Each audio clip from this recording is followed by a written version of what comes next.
Well, good morning, friends. It is a beautiful Saturday on a drive back from California to Nevada. I got the little rat in the background. I don't know what he's doing, licking his paws or something. Ooh, off-roaders. Anyway, what do we want to talk about today? So, let's talk, because it's been a minute, and I want to do I don't know what I want to do. I honestly don't know what I want to do. Okay, so as I've gone through life in the past, 10 years or so, I've really fallen into... I never thought I was going to tell this story in person. Okay, so music choice. Don't really look like somebody who listens to hard, aggressive music, but that's definitely my music of choice. I consider myself a metalhead. I'm very well versed in some of the metal bands that are of all different genres. I don't consider myself, nor do I ever want to become like a metal elitist or somebody who's going to sit here and like subcategorize and subgenre like literally everybody who makes a song. So I like music. So I just like heavy, screamy, aggressive metal. I like the music. I like the subject matter that is sometimes sung about. I like the aggressiveness of it. I like the community that comes with being into heavy metal. I like the people that I've met over the years. I like the festivals and the concerts and like the vibes you get when you go to these places. But everybody's always like looks at, I'm not heavily tattooed. I'm not like dreadlocks and all this other stuff and like aggressive big dude. And so everyone's always like, well, you don't look like someone who likes that kind of music. That's crazy. And so let's talk about that. Because I don't think you should have to look or act or feel or be a certain way to listen to any kind of music. But it's very true. So how did I get into this? So I liked punk-ish rock, maybe like, I'd call it more like soft hard rock and punky rock in high school. And I liked bands like 3 Days Grace, Breaking Benjamin, Paramore, things like that. But I didn't really go too much for the aggressive side of it because that just wasn't a thing for me. So fast forward, I should probably Google this for fact checking. Let's fact check. You want to fact check it? Let's see.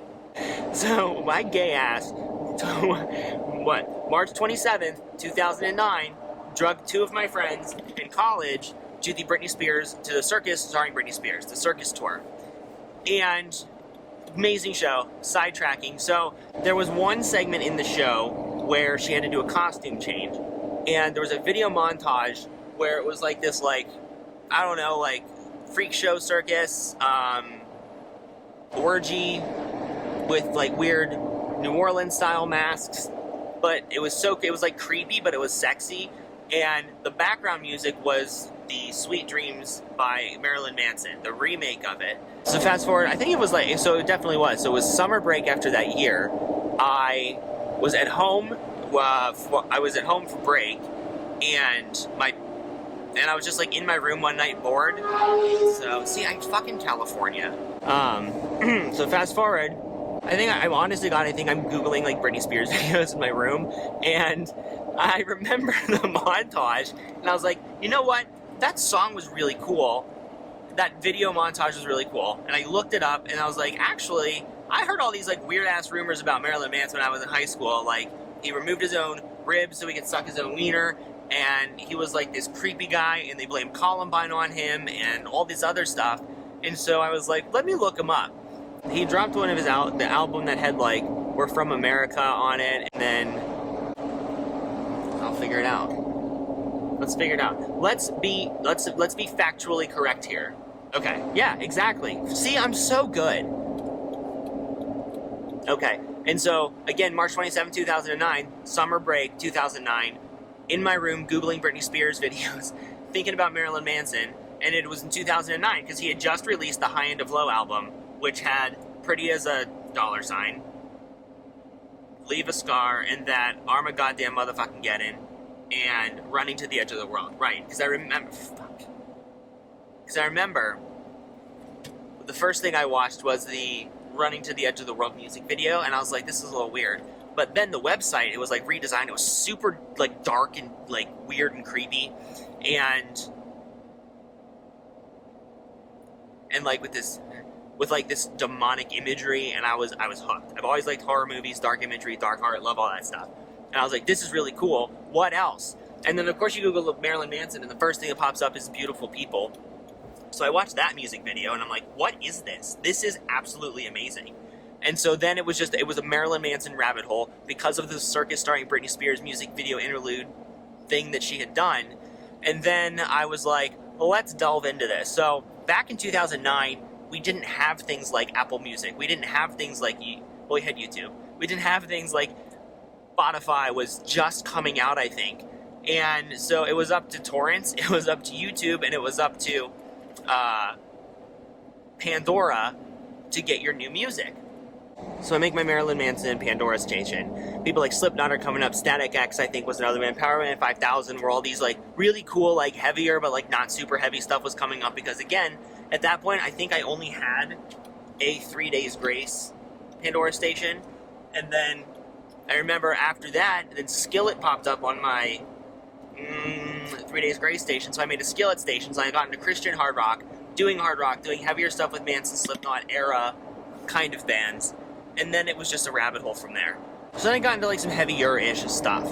And then it really escalated itself when I was left to my own devices. And then, so in summer of 2010, after that, like a year later, after I started to discover some of these new bands, I was working in a research lab, so I was always playing new music, and I was always really discovering new bands. But, right, so I'm new, right? Everyone goes through this transition phase where I still didn't like heavy. And so like Trivium was popping up every now and then, but they were too heavy for me, I remember. And then I guess Slipknot is like it's pretty hard, but for some reason I liked it.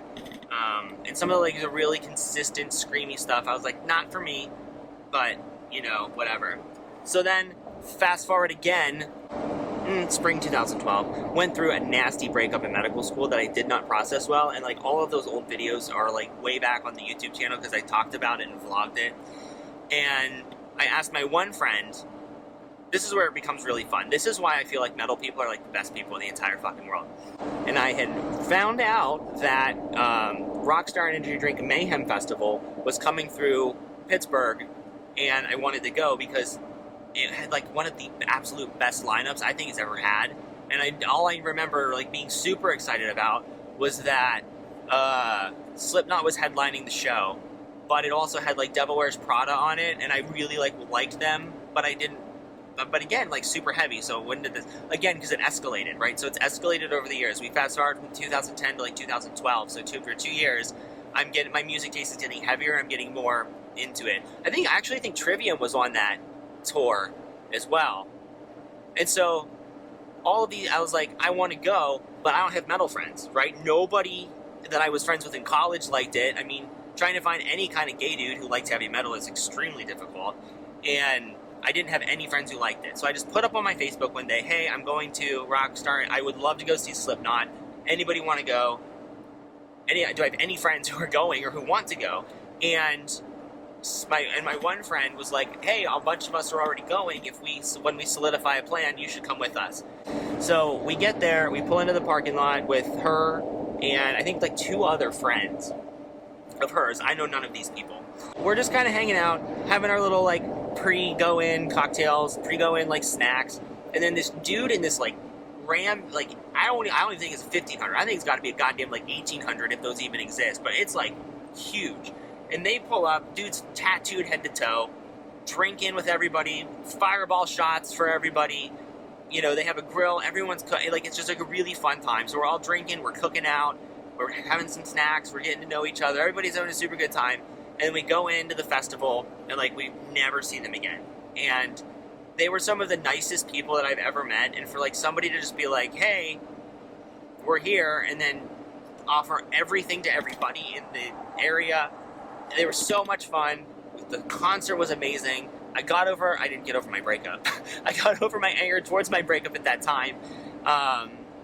And I was like, those were like the coolest people I've ever met. Like, that was such a fun experience. And I released a lot of anger. I learned about a lot of new bands. I saw Whitechapel for the first time. Phil Bozeman was still shaved head with the big gauges in his ears. And I was terrified of him, but I loved him. And like, it was such a fun time. Great. So now that's summer of 2012. So now we're fast forwarding like maybe spring of 2013, like a year later. Can I do that? Let's fact check this too, because my timeline is really adding up. All right, we're back on board. So we fact checked what's going on. So now that had happened summer of 2012. Later into the year, In This Moment had dropped their Blood album and their Blood music video, and everybody, like, the world was falling apart. Everybody was in love with Maria Brink, and so we had, but because Randy Wetzel, the guitarist from, one of the guitarists from In This Moment is from Pittsburgh, they did, like, I mean, they were, like, kind of big, but not really, but they did a basement show, and the venue probably held, I don't know, 200 people at the most. It was super tiny, and so we were like, let's go. So same friend who took me to Mayhem, hanging out with her and her friend, we're going to go to this basement In This Moment show that's sold out because like 200 people can get into the venue. And we're waiting outside the venue to get in, and all of a sudden, those people that I met in the parking lot at Mayhem Festival, like 8 months before that, walked by. And I was like, that's fucking them. Those are those people. And my friend was like, that's ridiculous. You're never going to see them again. I was like, no, that was them. I recognized the dude with the tattoos, and he's an outgoing dude. So I was like, oh my gosh, that's them. And so all of a sudden, we're standing in the line. I was like, do I say hi? Do I not say hi? I need more friends, like, whatever. And my friend was like, you better calm the fuck down. You look like a total weirdo. And I was like, all right, fine, whatever. So I didn't even know if y'all can understand what I'm saying because I'm so excited about this. Okay. And then all of a sudden I just hear, oh my God, dude. And he had recognized my cologne, which was Fierce by Abercrombie & Fitch at the time. What had happened was he had recognized my cologne because when we were all like hanging out and drunk as shit in the parking lot at Mayhem Festival, he was always talking about how good I smelled and all this other stuff. And then that's what triggered it because smell is also the strongest sense tied to memory. And so he was like, I thought I smelled you, dude. And so like we all of a sudden all interconnect again. It was 90% of the same crowd we saw at Mayhem at this basement In This Moment show. And we all were just like, it is wonderful to finally see you again. We cannot not get each other's phone numbers and Facebooks and all this other stuff. So we ended up, so at that point, now we're in 2002, right? 10 years ago. We're finally exchanging numbers. We're getting each other's contact information. Went to the show, was a ton of fun, and then after that we did contact, and then we made contact and we became friends, and everybody stayed in touch after that. And for a huge portion of the next like 5 to 6 years, easily from 2012 until so I graduated medical school in 15. So from 12 to 15, I mean, I was driving 2.5 hours from Erie down to Pittsburgh at least once a month, if not twice sometimes. And I'd meet up with these people. We'd all go to different shows together. And, I mean, it was an amazing friendship that all started over a music festival in a parking lot and Abercrombie & Fitch Fierce Cologne. And then I moved to Ohio for residency in 2015 to 2018. And even at that, I mean, they came to Ohio for a couple shows. I'd still go back to see my family and go to Pittsburgh and hang out with them. And we just developed this amazing friendship. And then I moved to Vegas. And now it is 2023. We are still in touch with these people. We still make a point every year to go to some kind of festival during festival season. And we meet up in some kind of state. We've done it in Kentucky. We've done it in Ohio. All right, I got ahead of myself. So we've stayed in touch all these years. We've been solid friends, and we make a point to see each other at least once or twice a year, even though I'm in Nevada and they're in Pennsylvania, and we find a way to just make a good friendship work. And I think that just kind of explains and defines the community of music, but B, the metal community in general, is that despite everybody's like scary outward appearance, I mean, I'm like this professional looking doctor dude, being best friends with this truck driving, tree cutting down, tatted head to toe guy. I mean, like, you really can bridge the gap between all different kinds of people and just bond over how amazing the music is. And I will also tell you that of all the people I met between medical school, in class, doing rotations, going to different cities, auditioning at hospitals, to residency, to all the people you meet in residency, to all the doctors you meet in residency, to all the people that I met living between Pittsburgh to Erie, Pennsylvania, to Ohio, to people that I studied weeks and hours and all the hours of the night with, I don't talk to any of them. Nobody stayed in touch. Nobody at all from the East Coast at this point has come to visit me in Nevada, except for my Meadow friends. They're the only people that were like, we're gonna come out and see you. They came out. We went to the Slayer farewell tour, but they also came out for Thanksgiving. We played around in Vegas. I've been out. We've been boating at their house. I got to see. He had this huge, like 14-foot reticulated python at one point. So that was fun to, And so that's it. So what started as hard rock turned Britney Spears, got me into heavy metal, now has left me with some of the best friends that I've ever met in my entire life. The music scene, the music group of heavy metal as a whole has evolved so much over the years. I think people are really respecting it more as a genre. I think as people learn more and study it more, I just think it brings people together. I think it has been just like an amazing community of people. The music is great, if you can tolerate it. But it really, that's it. That's it. It makes me feel great. I love the music. The people that I've met have been some of my best friends that I've ever had over the years. And I've ranted well enough about that. So that's why. I go to concerts. That's why I still try to reach out to people. The only people that I've ever hung out with in Nevada since I've started working that aren't my neighbors is one of the PAs for the neurosurgeon, because we met up at a metal show and we found out that we like the same type of music. So of course, it just I don't know. It's a great group of people. It binds people together. The music is wonderful. The people are cool and super down to earth. If you can get past some of our exterior appearances, it's a great group of people. They're honest. They're realistic. They're not pretentious. They're not caught up in the day-to-day crap. And it really is just like a great group of people to know. And I'm going to sign off with that. That's how I got into it. That's why I stay into it. And that's some of the best people that I've ever met in my entire life are all because of that genre of music. So it's going to stay a very relevant part of my life forever. Peace. All right. So real quick follow-up to the video I just made. So anyway, I'm home now. The dog is situated. And so I was looking at my Facebook memories for today. And I think that this is like super interesting that the day that I sat down, I was like, I should make the video about why I like heavy metal and all that stuff. Again, I don't know how it's going to show up on the GoPro. July 29th, it's today. It's about noon.